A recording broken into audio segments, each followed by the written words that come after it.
What's this? Zeus! Whoa! That is a speedy dog. He's got some energy. What is it? What do you got? Keep sniffing, buddy.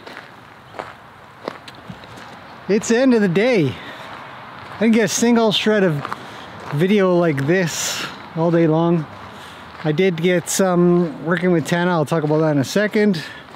Quick horsey check because everything has changed around here again.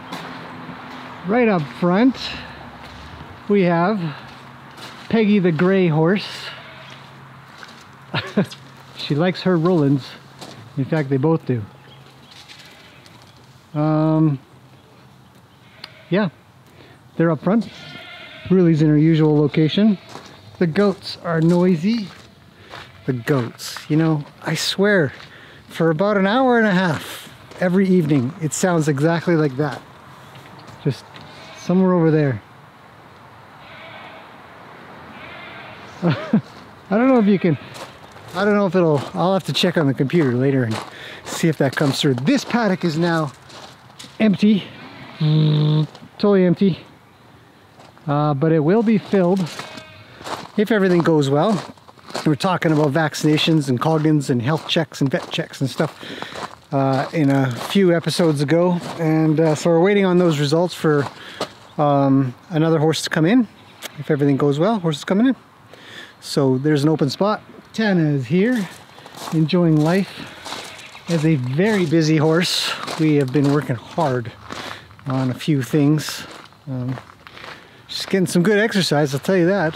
But I'll talk about that in a second after I finish my evening horsey check. I've finished feeding. Waters are looking good. These two lovebirds are together again. Makes Roni happy. Lots of food. Nice big open area. That log is there actually because there's one hole. If you are in or are going to get in or wondering how to get in, or if you're thinking of going into being sort of a horse owner or sort of have your horse at your place or a manager of a place or something. I think a sheep and goats over there somewhere. A couple of yards over. When you build a new paddock, you're bound. I mean, unless you I think even if you do 4 to 5 inches worth of depth, I think you're still going to have at least one location that some horse digs up or some horse just digs right in when they go. And they make a hole. So the log's there protected until I can get around to it. Sky's looking sharp. A little gray in his coat, which is good. And then look here. I had put Springer in the forest because I really wanted him to start moving around more. You know, he keeps pooping in his shelter so much. It's not good. We don't want that. Hey, buddy. Is Luke getting mad at you a little bit? Looks like you're eating, so that's good. What's going on, Mr. Brown Eyes? Everybody's a little gray. He's got these little tufts I'm just dying to pull out, but they don't come out. They will, but just not yet. Luke's got a couple itchy spots. Look at how cool his coat looks though. He's an interesting color when he's a mixy poo between winter and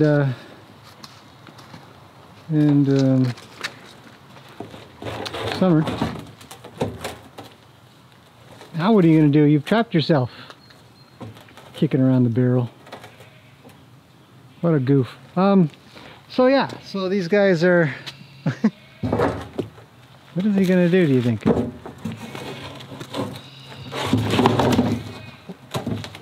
Good work, Springer. You're the boss. Oop, Sky doesn't like Springer very much though. And then Luke comes over and protects him. And then when that happens, Springer runs over and says, "Food time!" Get him, Luke. Well, telephone, hang on. Oh, sorry, little quick phone call there. Then now they're eating together. Yay! It's Baywatch down here, except for this guy, who's kind of gray and, what's that color? Browny red. Good looking boy. I like Sky a lot. Birds are still doing good up there, up high, way in the back. I've had a couple people sort of point out that maybe it's not such a great idea to have birds' nests all over the place, but so far there's just one, so I'm gonna leave it there.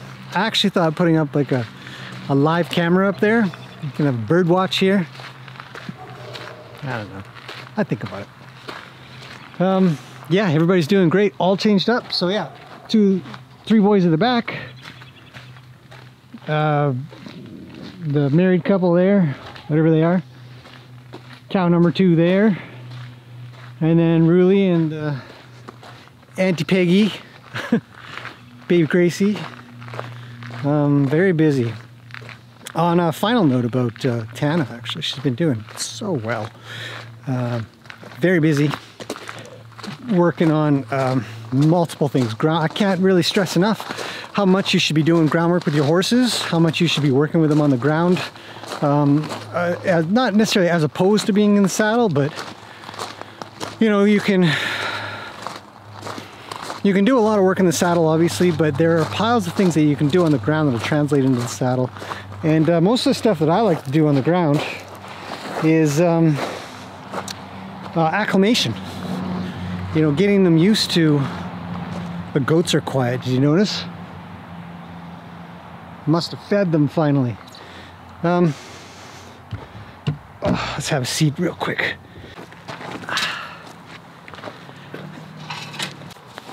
A lot of the things that I like to do with the horses on the ground, as I was saying, is get them used to things. Whether it's pool noodles, whips, bags, obstacles, logs, bridges, barrels, tarps, and all umbrellas, balls, ropes, you name it. A lot of the stuff can get done on the ground, and it can be really super helpful, because if you get a lot of stuff done on the ground, it'll translate later for when you're in the saddle and you say, hey, calm down, everything's fine, and you rub them, and you can use your reins to get their nose moving where you want them to move and get them stopped. And so a lot of my work has been making sure that you can't do that work until you know that you have sort of the ABCs. You have the ability to make the horse go, you have the ability to make the horse stop, you have the ability to make the horse back up, you have the ability to make the horse turn left and right, and you have the ability to move the front end and move the back end independently. So with all of those things out of the way, you can then start working on acclimation, making sure that they understand that if there is trouble, they should just make sure to listen to you at the same time as sort of trying to handle that trouble. So I've got hours of footage of Tana, because it's one of the things I do when I bring horses in. I make sure to supply you know, some extra information, some extra footage and stuff like that to see what the horse has been through, so the owner can sort of check it out, and also if they're interested, they can follow what I'm doing, and it'll make sense later when they get some kind of response. Because sometimes you get your horse back from a trainer or something and they're doing something, well, why does my horse do this when I do this? And so I try to cover a lot of that stuff, but having video and seeing your horse, because I'll put them through a lot of trouble and try to bring them back out. So here we go into the pit of fire. Don't worry, you're covered in anti-inflammatory stuff, you're good, you know, or whatever. That's a weird analogy. Anyhow, so I'm gonna find a couple of clips. I'm gonna stick them in here. I'm gonna try to appropriately stick them in into this video as I talk about what I want to talk about, which is when you're working on acclimation stuff, they all sort of help the other. So, you know, you can work on something and then work on something else and then come back to that something and it'll be better. And then you'll work on something else and you'll come back to that something and it'll be even better. And then this thing over here will be even better. And then this thing over here will be, and then it just sort of keeps building on itself, because you're always doing the same sort of response to them being out out of sorts, like really worried or running around or something like that. So you're always doing the same thing, try to get them stopped. So one of the best examples, I think, for her is how she responds to a tarp. And, you know, from when she was very first shown a tarp to today is different, but there's still some parts that are too much different. The biggest difference is that she'll listen to me while she's out of control. Like, her brain is just, not a tarp, it's freaking me out. Just some wavy piece of plastic can really send them off into a real spiral, and down they go, and you're going with them. So hopefully you can drag them back up. And so I'll show a quick clip of how she, very first time she ever responded to a tarp. Yeah.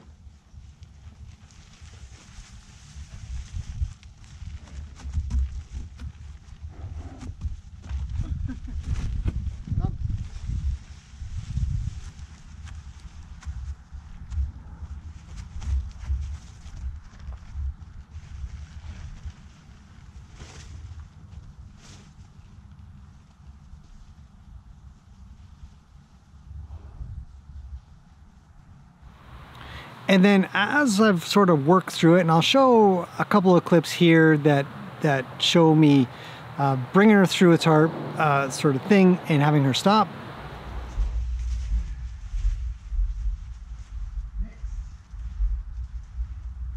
We've got to get you past this tarp bump.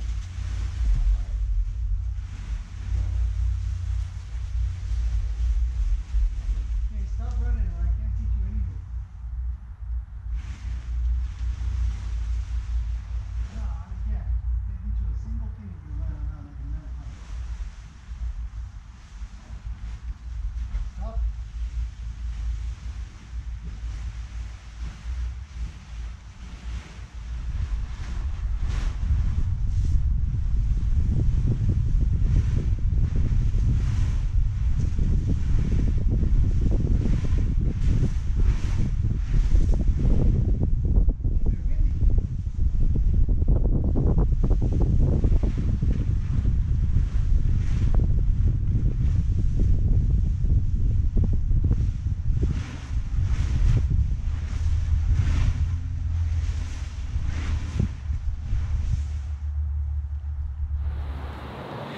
And then the funniest thing is I do all this stuff and I put it on the ground and I ask her to walk across it or something, and she has no problems whatsoever.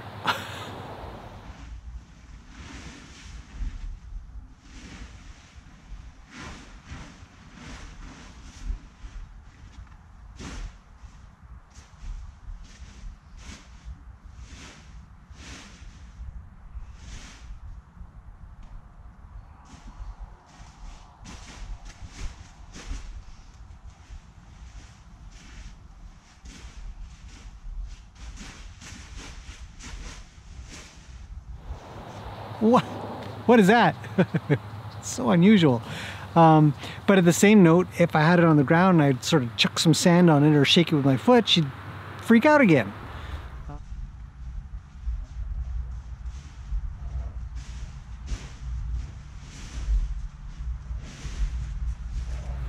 But in the end, whenever you're doing these exercises, whenever you're doing these groundwork, sort of chasing them around for something or other, always try to end on something that allows them to be empowered. Make them, I mean, many other people say this kind of saying, is you want to make a winner out of them. So when they come out, they've won whatever fight or argument or challenge or whatever it was with that object, and they come out on top.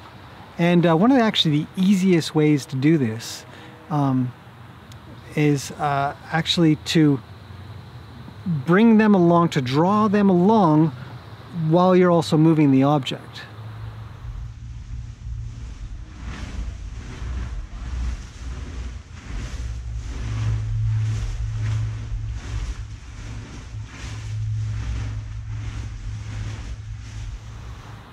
So that's one of the ways I work with scary things, horses that are scared of things. Those things need to move away at the same time. And I've said it many times. People ask questions, well, how do I get them past them? I said, make them follow it. So it's really common advice, I think, out there for the people who are working on this kind of thing. So very interesting, very cool horse, very smart, very kind, very soft, a little scared of things, but that's totally normal. You know, I've had a lot of people ask, well, you know, my horse, it's weirdly scared of this, that, and I don't know what went on with its life, and it doesn't like umbrellas, or it doesn't like cars, or it doesn't like motorcycles or bicycles or something. Where did my dog go? I don't know where the dog went. And I always say to them, look, it's just Mother Nature. It's just normal. Always happens. Just work them past it. But then get that practice. And it's the last thing I'll say before I head in, I gotta have some dinner, I'm starving. The last thing I'll say is, these two are so good together. I really like Peggy and Gracie together. Peggy's just a nice anti-horse kind of thing. Not anti-horse, but anti as an auntie and uncle horse. She's just such a nice, she's good looking to boot. He's doing fine. Just takes care of her, lets her know what's up. Says, you can have this much. Anyways, the last thing I'll say is, I was working with another horse, and just whenever you get something, or you find something, you find some gap, I always try to tell people, be excited about it, be really happy about it, because there he is, because you've found something that you get to fix, and fixing that will help you fix something else in the future. So every little thing that you find is an opportunity to just keep building your horse up and building your own skills and confidence up. So no harm done. Okay, that's it. I'm done for the night. I will see you guys again tomorrow. Thanks for watching. I'm all finished. My brain. Okay, see you tomorrow.